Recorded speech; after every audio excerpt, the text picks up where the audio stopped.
Okay, today we're gonna look at Adobe Photoshop and we're gonna do some coloring. I'm gonna open up the files. I've got my day one here. If I click each of these while holding Control, I can open up all these files. Well, I guess I could have clicked the first and pushed Shift and picked the last one, and that would have done it as well. That will open up all these files here onto my desktop. Now we're looking at Canadian superheroes here. So this one is of Nelvana. This one's a little bit trickier. This one is of DJ Jeff. There he is there. And this one is of Captain Canuck. Now I provide a colored one so that you can try and match the colors of the colored one. Or if you want to, you can kind of design them in their own way. Now each one has got an extra little challenge here with it. If we look at Captain Canuck, this first one starts out and he's upside down. So I'm going to go Image, Rotate the Canvas. We want to rotate it. If you have taken math so far, you'll know 90 degrees will only flip it sideways. We want to go 180 degrees. We're going to flip it right around. There he is. Perfect. He's flipped around. Now, there's two main ones we can start with. The first, well, we'll start with three actually. If we want to get things the same color as in this photo here, this eyedropper tool can, if we look over here right now, if I were to color, let me grab my paintbrush, and I'll come back over to this one, and if I were to color, it's kind of that cream color right there. I'm going to undo that.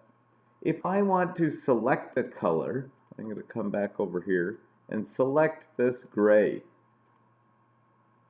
Now that cream color has turned into that gray that I selected. If I go up here and do the red, it has switched to the red. If I come up here, it's now the white.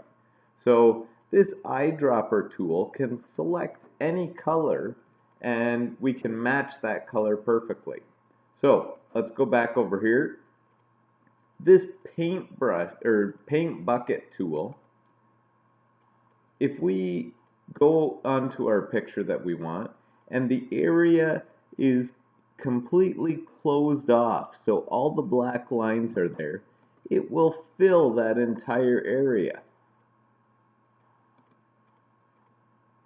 So see here, it must have bled through at some point. If we scroll super in close, maybe we can see, yeah, see that line was not completely closed, so it kind of bled into there. So if there is a line that is not completely closed, it's going to sneak right around that, and it's going to get into the next area. So if I wanted to do this side, I could do that, that. Now, this was scanned right from a coloring book, so it's picking up a little bit of the stuff on the other side. What we might need to do is go to our paintbrush and fix some of that if we want to.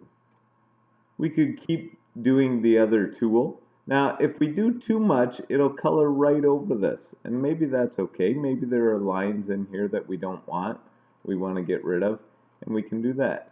Now, if we keep clicking, we can kind of get things set up as best as we want.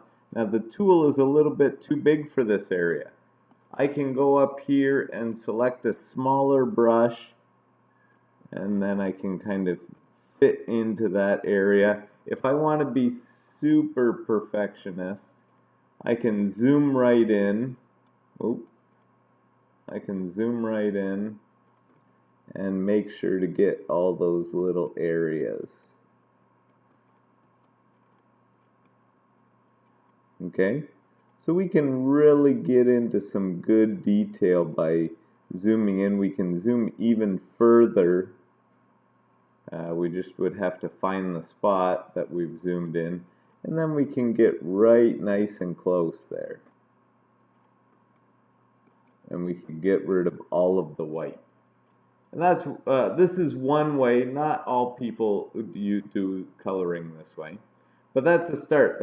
We've got a couple tools there. We've got the eyedropper where we can select a color, so we can select whatever color we want.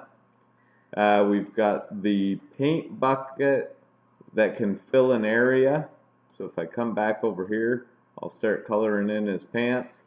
And we've also got the paint brush where we can paint with the paintbrush. What else is red? Something up here. We could start painting like that. Okay, there's a couple ideas to get us going.